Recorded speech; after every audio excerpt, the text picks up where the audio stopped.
मुकाम कर घर बेसणा नित चल धोख। मुकाम ता पर जानिए जा रहे टीचर लोग। मुला केस मुकामे कर सिदक करनी खर्च। बादो लाग रहो नामे राव जोगी त आज मुला भय मुकाम। खान पोतिया सिद्ध बैर देवस्थान सुर सिद्ध गण गंधर्व मुनिजन शेख पीर सालार। दर कूच चुका कर गए अवरे भी चलन हार। सुल्तान खान मुल्क उमरे गए कर कर कूच घड़ी। मोहित की चरणा दिल समझ तू भी पहुँच। सतदा माई माखणी है विरला त बूझे कोई। नानक वखाणे बेनती जलतल मैयल सो। अला अलख अगम कादर कर्ण हार करीम। सब दुनिया वण जानी मुकाम एक रही। मुकाम तिसनो आखिए जिस सिर न होई लेख। आसमान धरती चलसी मुकाम वही एक। दिनस विचले चले तात कालक लोए। मुकाम वही एक है नानक सच बिगोई। अर्थात सदाई हलण जी कोशिश लगी पई आहे। उते घर ॿधी मुकाम करे रहण कहिड़ो आहे। मियां मुकाम हिन खे तॾहिं चइजे जॾहिं हितां वञण जो खतरो न हुजे ऐं सदाई हिते रहणो हुजे। हिते त सिदक रखी नेकीअ जी मूड़ी कठी करणु ऐं नाम जपणु घुरिजे। जोगियुनि जा आसन करणु, मुलनि जा मुकाम ॿधणु, पंडितनि जूं पाठशालाऊं रचणु ऐं सिद्धनि जो देव स्थान में विहणु, इहे सभु कहिड़े कम जा आहिनि। जॾहिं हितां सभु ऋषि मुनि देवता पुरुष सिद्ध जन शेख पीर खान ऐं सालार सभु हिक ॿिए पुठियां कूच करे हलिया विया ऐं बाक़ी रहियल बि हलिया वेंदा। अवां बि केतिरा सुल्तान खान मलुक ऐं अमीर पंहिंजे अखे ॾिठा ऐं कने ॿुधा हूंदा पर को तरसी पहल बि ॿुधव। हिकिड़ो अलख यानी अगम कादिर जो करणहार करीम आहे उन जो सो तहक़ीक़ ही मुकाम आहे। बाक़ी ॿी सभु दुनिया वक़्तु निभाए हली वेंदी। ॿिया त सॼो पर सिज चंड तारा आसमान ऐं ज़मीन बि काल पाए बेदख़ल थी वेंदा। धन गुरु नानक साहिब ॿुधायो।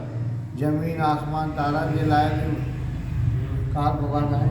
असां कहिड़ी गिराट में बेदख़ल थी वेंदा त पोइ बाक़ी ही कंहिंजो मुकाम चइबो। श्री गुरु नानक देव जन फरमाइनि था त हीउ मुकाम उन्हीअ जो आहे जंहिंजे सिर ते लेख लिखियलु न आहे। बोल गुरु नानक जी। हिन निरंकार जे मथां लेख कान्हे, बाक़ी सभिनी जे मथां लेख आहे। जॾहिं गुरु महाराज इहो शब्द चई रहिया त महमद जी क़ब्र सुरी साहिबनि जे क़दमनि ताईं आई ऐं नमस्कार करे हटी वरी असलोकी जाइ ते वञी बीठी। वाह, इहो अचरज ॾिसी सभिनी मुलनि खे हैरानी लॻी वई ऐं दिलि में चवणु लॻा त असांजो अॻुवाण महमद रसूल जंहिंजी असीं उमती आहियूं तंहिंजी क़ब्र बि जंहिंखे निमे थी तंहिंखे असीं कीअं न निमूं। से हिकदमि उथी साहिबनि जे क़दमनि ते किरी पिया ऐं ख़ुदा जो रूप ॼाण उहे आसन ते विहारे ऊचे आसन ते विहारे ॿई हथ जोड़े सतगुरनि जो उपदेश मिलण लाइ वेनती कया। तॾहिं दीन दयाल सतगुरु हुननि खे फरमाइण लॻा त हमेशह मौत खे यादि करो ऐं उनखां कॾहिं बि न भुलिजो। विकार छॾे पक्षपात खां पासो करे सारीअ ख़ल्क़ में हिकिड़ो ख़ुदा ॼाणी लोक ॾेखाव छॾे सच कमाए सुख पायो ऐं सदाई परवरदिगार खे अदर में यादि कयो त दोजख न ॾिसंदा। इहा नसीहत ॿुधी सभई ख़ुशि थिया ऐं पूॼण वास्ते सतगुरुनि जूं चाखरियूं घुरियाऊं। जे साहिबनि उन्हनि खे लाइ ॾिनियूं उन्हनि उहे चाखरियूं क़ब्र जे भरिसां आस्थान कयूं। बोल गुरु नानक देव।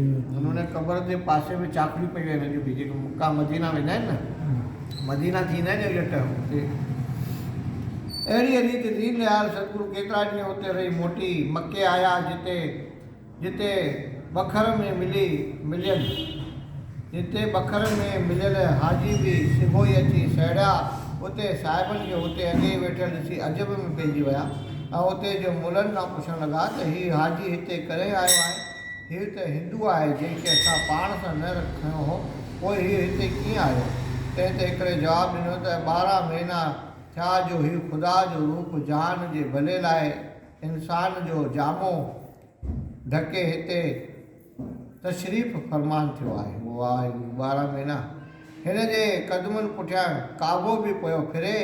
हीउ वॾो कलावान आहे, हिन खे सॼो मको पूॼे थो। इहा वार्ता ॿुधी उन्हनि नवनि आयलनि हाजियुनि खे चाह थियो त असीं बि जेकर हिन जी कुझु करामात ॾिसूं। से चवणु लॻा त जेकॾहिं हीउ सचुपचु ख़ुदा जो रूप आहे त हिते पाणी पैदा करे। अंतर्यामी गुरु महाराज हुन जे अंदर जी वार्ता ॼाणी पंहिंजी लठ जोर सां मके जे दीवार ते हईं त यकदमि उतां पाणीअ जी धारा वहणु लॻी। बोल गुरु नानक देव की। जितां हू सभई हाजी विझूं करे सतगुरुनि जे क़दमनि ते अची किरी पिया ऐं वेनती करे पुछणु लॻा त साईं हीउ पाणी हिते कीअं पैदा थियो? महाराजनि फरमायो त हीउ शिवलिंग स्थान वॾी बरकत वारो आहे, जितां जेकी घुरिजे सो मिली थो सघे। हीउ पाणी उहो आहे जो देवताऊं फर्शता शिव महाराज जे लुंग खे सनानु कराइण लाइ खणी आया हुआ। सो वञी ॿाहिरि निकितो जंहिंसां अवां विझूं कयो आहे। तव्हांजो पैगंबर महमद जंहिंजी अवी उमत आयो सो पुण हिन आस्थान खे बरकत वारो ॼाणी जवन ते गुज़रान करे घणो वक़्तु हिते तप कंदो हो। उनखे हिकु दफ़े हिते देवताउनि अची दर्शन ॾिनो हो, जंहिं करे हू मशहूरु शक्तिवान पैगंबर थी गुज़रियो आहे। इहा वार्ता ॿुधी हू सभई धन गुरु कलावान गुरु चई सतगुरनि खे पेर पिया ऐं तंहिंखां पोइ पाण में चवणु लॻा, पाण में वचन विलास कयूं त गुरु महाराजनि जा जवाब तमामु पूरा ऐं दिलचस्प ॿुधी हू सभई साहिबनि जा दास थिया ऐं संदन चाकरियूं वठी मके शरीफ़ में रखी सदाई उनखे पूॼींदा रहिया। अहिड़ीअ रीति गुरु साहिबनि जी जिते किथे वाह वाह पखिड़िजी वई। बोल गुरु नानक देव की। हिकु लिंगा शाम जो जॾहिं फ़क़ति भाई बालो ऐं भाई मर्दानो साहिबनि जे हज़ूर में वेठा हुआ त दीन दयाल सतगुरु फरमाइण लॻा त अॼु असांखे दादी नानकी घणो यादि करे रही आहे, तंहिं करे हिकदमि सुल्तानपुर हलणु घुरिजे। भाई मर्दानी चयो त स्वामी राति जो कीअं पंधु पइबो? सुबुह जो सवेरो निकिरंदासूं। ॾिसो ईश्वर जी माया अहिड़ी परबल जो भाई मर्दाने खे मके जे अचण जी ताज़ी ॻाल्हि बि यादि न आई। वाह वाह 12 सालनि जो पंधु हुयो त खिन में पहुची विया गुरु नानक साहिब ऐं हुनखे उहा ॻाल्हि बि यादि न थी।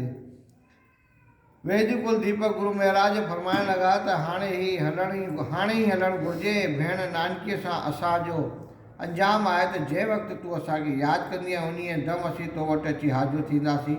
तंहिं करे हींअर ई अंजाम वञणु न घुरिजे।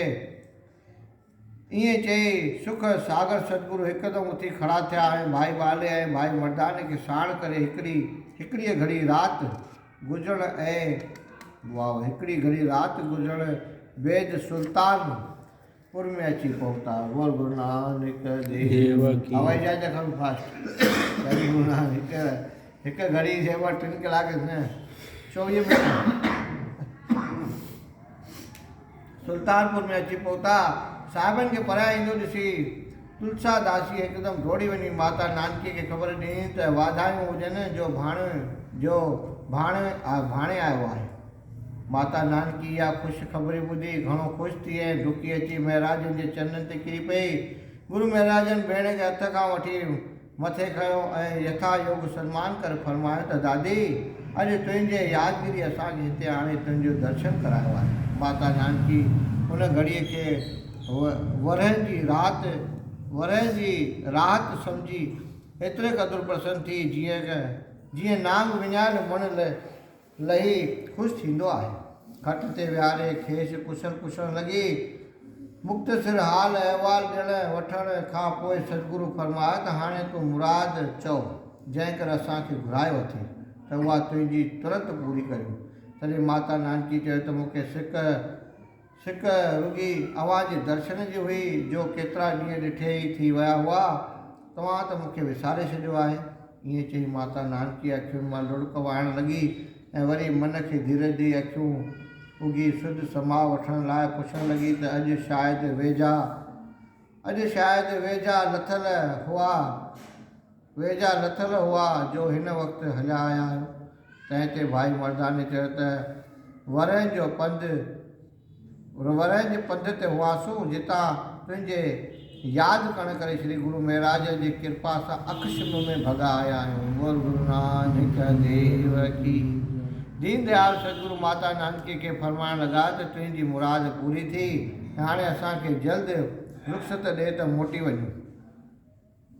अधे खे असांजे पारां घणी ख़ुशी चइजे ऐं पुण वेनती कजे त माफ़ कजो जो असीं पंध में आहियूं तंहिं करे वधीक तरसी नथा सघूं। एतिरो ॿुधी माता नानकी बेआराम थी अखियुनि मां जार पाणी वहाए बाबा श्रीचंद खे आणे महाराजनि जे अॻियां बीहारियईं। उन वक़्तु भाई बाले हथ ॿधी वेनती कई त हे कृपा निधान, माता नानकी घणो दुखी थी थिए ऐं भाई जयराम बि कोन्हे, तंहिं करे दया पाले अॼोकी रात हिते रही पओ। हिन वक़्तु हलण जी ॻाल्हि छॾे ॾियो। भगत वशल गुरु महाराज भाई बाले जो चवणु क़बूल करे माठ में रहिया। एतिरे में भाई जयराम बि आयो, जंहिं डुकी अची कदम दोसी कई। साहिबनि उनखे हथनि खां झले वंदना कई। पोइ हिक ॿिए में हाल अहिवाल वठी भोजन वरिताऊं। धन गुरु नानक साहिब भई हुया करामत जा धणी पर हलनि इहे साधारण वांगुरु। ऐं ॻच वक़्तु ताईं वचन वार्ता करे महाराज समेत सभई आरामी थिया। जॾहिं ॾेढ पहर राति बाक़ी रही तॾहिं जगत उदाहरणहार कामना पूर्ण कंदड़ सतगुरु उथी सनानु करण लॻा ऐं प्रभात थियण ते भाई मर्दाने खे हुकुम ॾिनाऊं त मर्दाना रबाब खण त हलूं। माता नानकी साहिबनि जी तयारी जो ॿुधी चयो त कृपा करे हिकिड़ो महीनो मूं वटि रहो। इहा वेनती मुंहिंजी क़बूल कयो। मूंखे अञा त तव्हांजे दर्शन जी केतिरी प्यास आहे। मस मस वरनि खां पोइ अची दर्शन ॾिनो अथव, सो बि ईअं ई तकड़ा था हलिया वञो।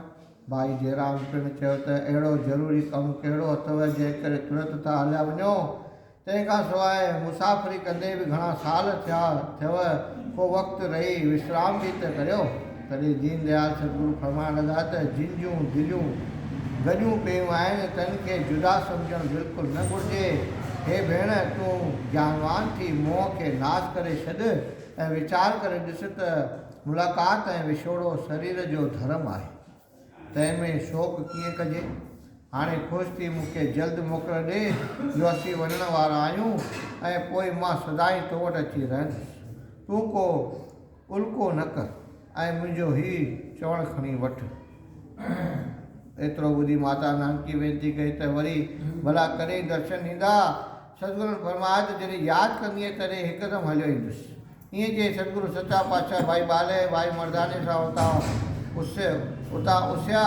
उन वक़्तु 4 घड़ियूं राति बाक़ी हुई ऐं सुबुह ताईं 5000 कोह पंधु लताड़े हिकिड़े हंधि अची पहुता। धन गुरु नानक साहिब जी। 4 घड़ी राति 5000 करोड़ हवाई जहाज बि न हलंदो। राति बाक़ी हुई ऐं सुबुह ताईं 5000 कोह पंधु लताड़े हिकिड़े हंधि अची पहुता। उते गुरु महाराज भाई बाले भाई मर्दाने खां पुछण लॻा त हीअ ज़मीन सुञाणी ॿुधायो त हाणे पाण किथे आहियूं। भाई बाले अर्ज़ु कयो त स्वामी तव्हीं बेअंत आहियो, तव्हांजो अंत शेष महाराज बि नथो पाए सघे ऐं वेद बि बेअंत करे पुकारनि था। सो मां कलयुग जो मंदमती जीव कीअं तव्हांजो भेद ॼाणे सघंदुसि।